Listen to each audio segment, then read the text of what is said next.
ಮಹಾಕುಂಭಮೇಳ ಭಾರತೀಯ ಹಿಂದೂಗಳು ಪ್ರಾಚೀನ ವೇದ ಪುರಾಣ ಕಾಲದಿಂದಲೂ ನಿರ್ವಹಿಸಿಕೊಂಡು ಬಂದಿರುವ ಒಂದು ಧಾರ್ಮಿಕ ಆಚರಣೆ.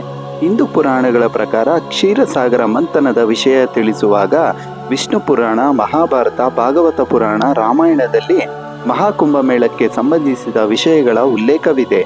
ಮಹಾಕುಂಭಮೇಳ ಚರಿತ್ರೆಯನ್ನು ನೋಡಿದರೆ ಇದು 850 ವರ್ಷಗಳ ಹಿಂದಿನ ಇತಿಹಾಸವನ್ನು ಹೊಂದಿದೆ. ಇದನ್ನು ಮೊದಲಿಗೆ ಆದಿಶಂಕರಾಚಾರ್ಯರು ಪ್ರಾರಂಭಿಸಿದರು ಎನ್ನಲಾಗುತ್ತದೆ. ಈ ಮಹಾಕುಂಭಮೇಳ ನೋಡಲು ಜಗತ್ತಿನಾದ್ಯಂತ ಮೂಲೆ ಮೂಲೆಯಿಂದ ಜನರು ಬರುತ್ತಾರೆ. ಜ್ಯೋತಿಷ್ಯ ಶಾಸ್ತ್ರದ ಪ್ರಕಾರ ಕುಂಭಮೇಳ ನಡೆಯುವಿಕೆ ಗ್ರಹಗಳ ಚಲನೆಯ ಆಧಾರದ ಮೇಲೆ ನಡೆಯುತ್ತದೆ. ಕುಂಭರಾಶಿಯಲ್ಲಿ ಬೃಹಸ್ಪತಿ ಪ್ರವೇಶ, ಮೇಷರಾಶಿಯಲ್ಲಿ ಸೂರ್ಯನ ಪ್ರವೇಶ ನಡೆದರೆ ಕುಂಭಮೇಳ ಉತ್ಸವ ಜರುಗುತ್ತದೆ. ಹಾಗಾದ್ರೆ ಈ ಕುಂಭಮೇಳ ಉತ್ಸವವನ್ನ ಏಕೆ ಪ್ರಾಚೀನ ಕಾಲದಿಂದಲೂ ನಡೆಸಿಕೊಂಡು ಬರಲಾಗಿದೆ? ಈ ಕುಂಭಮೇಳದಲ್ಲಿನ ವಿಶೇಷತೆ ಏನು ಎಂಬುದನ್ನ ಈ ವಿಡಿಯೋದಲ್ಲಿ ತಿಳಿಯೋಣ.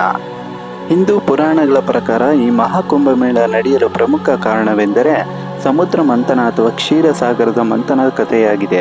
ಒಮ್ಮೆ ದೂರ್ವಾಸ ಮುನಿಗಳು ಕೈಲಾಸದಲ್ಲಿ ಶಿವನನ್ನು ಭೇಟಿ ಮಾಡಲು ಹೋಗುವಾಗ ದಾರಿಯಲ್ಲಿ ಇಂದ್ರನು ಎದುರಾಗುತ್ತಾನೆ. ಇಂದ್ರನು ದುರ್ವಾಸ ಮುನಿಯ ಆಶೀರ್ವಾದ ಪಡೆದುಕೊಳ್ಳುತ್ತಾನೆ. ಪ್ರತಿಯಾಗಿ ದೂರ್ವಾಸ ಮುನಿಗಳು ಇಂದ್ರನಿಗೆ ಪಾರಿಜಾತ ಹೂವಿನ ಹಾರವನ್ನ ನೀಡುತ್ತಾರೆ. ಆಗ ಇಂದ್ರ ಆ ಹೂವಿನ ಹಾರವನ್ನ ತನ್ನ ಆನೆಯ ಸೊಂಡಿಲಿನ ಮೇಲಿಡುವನು. ಆನೆ ಹೂವಿನ ವಾಸನೆಯನ್ನು ತಾಳಲಾರದೆ ಅದನ್ನು ಕಿತ್ತು ನೆಲಕ್ಕೆ ಎಸೆಯುವುದು. ಇದನ್ನು ನೋಡಿದ ದೂರ್ವಾಸ ಮುನಿಗಳು ಇಂದ್ರನಿಗೆ ಎಷ್ಟು ಅಹಂಕಾರ, ನನಗೆ ಅವಮಾನ ಮಾಡಿದನೆಂದು ದೇವಲೋಕದ ಎಲ್ಲ ಶಕ್ತಿ ಸಾಮರ್ಥ್ಯಗಳು ನಾಶವಾಗಲಿ ಎಂದು ಶಾಪವನ್ನ ನೀಡುವರು. ಇದರಿಂದ ಇಂದ್ರ ಹಾಗೂ ದೇವಲೋಕದ ಎಲ್ಲ ದೇವತೆಗಳ ಶಕ್ತಿ ಸಾಮರ್ಥ್ಯಗಳು ನಾಶವಾಗುತ್ತವೆ. ಇದನ್ನು ತಿಳಿದ ರಾಕ್ಷಸರು ದೇವಲೋಕದ ಸ್ವರ್ಗಕ್ಕೆ ದಾಳಿ ಮಾಡಿ ಸ್ವರ್ಗವನ್ನ ವಶಪಡಿಸಿಕೊಳ್ಳುತ್ತಾರೆ. ಆಗ ಇಂದ್ರನು ಸೇರಿದಂತೆ ದೇವತೆಗಳೆಲ್ಲ ವಿಷ್ಣುವಿನ ಬಳಿಗೆ ಬಂದು ನಡೆದ ವಿಷಯವನ್ನು ತಿಳಿಸಿದಾಗ ವಿಷ್ಣು ಒಂದು ಉಪಾಯವನ್ನ ದೇವತೆಗಳಿಗೆ ಹೇಳುತ್ತಾನೆ. ನೀವು ನಿಮ್ಮ ಶಕ್ತಿ ಸಾಮರ್ಥ್ಯಗಳನ್ನು ಮರಳಿ ಪಡೆಯಬೇಕಾದರೆ ಒಂದೇ ಒಂದು ಮಾರ್ಗವಿದೆ. ಕ್ಷೀರಸಾಗರ ಮಂಥನ ಅಥವಾ ಸಮುದ್ರ ಮಂಥನ ಮಾಡಬೇಕು. ಅದರಿಂದ ಬಂದ ಅಮೃತವನ್ನ ನೀವು ಸೇವಿಸಬೇಕು. ಆಗ ನಿಮ್ಮ ಶಕ್ತಿ ಸಾಮರ್ಥ್ಯಗಳು ನಿಮಗೆ ಪುನಃ ವಾಪಸ್ಸಾಗುತ್ತವೆ ಎಂದು ಹೇಳುತ್ತಾನೆ. ಆದರೆ ಸಮುದ್ರ ಮಂಥನ ಮಾಡುವ ಕಾರ್ಯ ನಿಮ್ಮಿಂದ ಮಾತ್ರ ಸಾಧ್ಯವಿಲ್ಲ. ರಾಕ್ಷಸರ ಸಹಾಯವನ್ನ ಪಡೆಯಬೇಕು. ಹಾಗಾಗಿ ನೀವು ರಾಕ್ಷಸರೊಂದಿಗೆ ಸ್ನೇಹವನ್ನು ಬೆಳೆಸಿ ಸಮುದ್ರ ಮಂಥನ ಮಾಡಲು ಸಹಾಯವನ್ನ ಕೇಳಿ ಪಡೆಯಿರಿ ಎಂದು ವಿಷ್ಣು ಉಪಾಯವನ್ನು ಹೇಳಿದಾಗ ವಿಷ್ಣು ಹೇಳಿದಂತೆ ದೇವತೆಗಳು ರಾಕ್ಷಸರ ಬಳಿಗೆ ಹೋಗಿ ಸಮುದ್ರ ಮಂಥನವನ್ನ ಮಾಡೋಣ, ನಿಮಗೂ ಅಮೃತವನ್ನ ನೀಡುತ್ತೇವೆ ಎಂದು ಒಪ್ಪಿಸುವರು.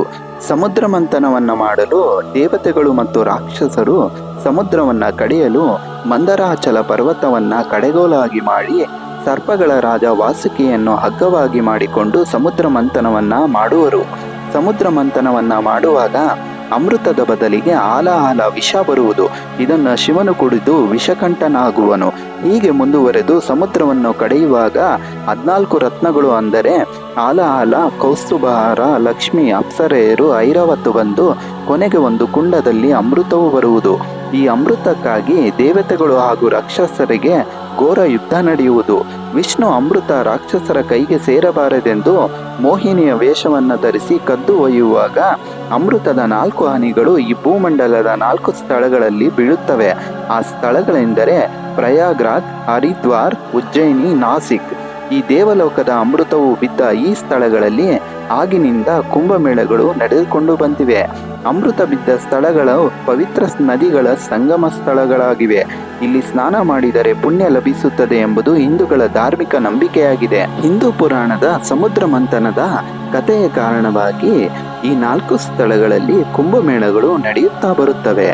4 ವರ್ಷಗಳಿಗೊಮ್ಮೆ ಕುಂಭಮೇಳ, 6 ವರ್ಷಗಳಿಗೊಮ್ಮೆ ಅರ್ಧ ಕುಂಭಮೇಳ, 12 ವರ್ಷಗಳಿಗೊಮ್ಮೆ ಪೂರ್ಣ ಕುಂಭಮೇಳ ಹಾಗೂ 144 ವರ್ಷಗಳಿಗೊಮ್ಮೆ ಮಹಾಕುಂಭಮೇಳಗಳು ಜರುಗುತ್ತಾ ಬರುತ್ತಿವೆ. ಪ್ರಸ್ತುತ 2025ನೇ ವರ್ಷದಲ್ಲಿ ನಡೆಯುತ್ತಿರುವಂತಹ ಉತ್ತರ ಪ್ರದೇಶದ ಪ್ರಯಾಗ್ರಾಜ್ನಲ್ಲಿ ನಡೆಯುತ್ತಿರುವಂತಹ ಮಹಾಕುಂಭಮೇಳ 12 ಕುಂಭಮೇಳಗಳ ನಂತರ ಬರುತ್ತಿರುವಂತಹ 144 ವರ್ಷಗಳ ನಂತರ ಬರುತ್ತಿರುವಂತಹ ಮಹಾಕುಂಭಮೇಳವಾಗಿದೆ. ಈ ಸಮಯದಲ್ಲಿ ಲಕ್ಷಾಂತರ ಭಕ್ತರು, ಸಂತರು, ಸಾಧುಗಳು ಪಾಪಗಳಿಂದ ವಿಮುಕ್ತಿಯನ್ನು ಪಡೆಯಲು ಪವಿತ್ರ ನದಿಗಳ ಸಂಗಮದಲ್ಲಿ ಸ್ನಾನವನ್ನ ಮಾಡುತ್ತಾರೆ.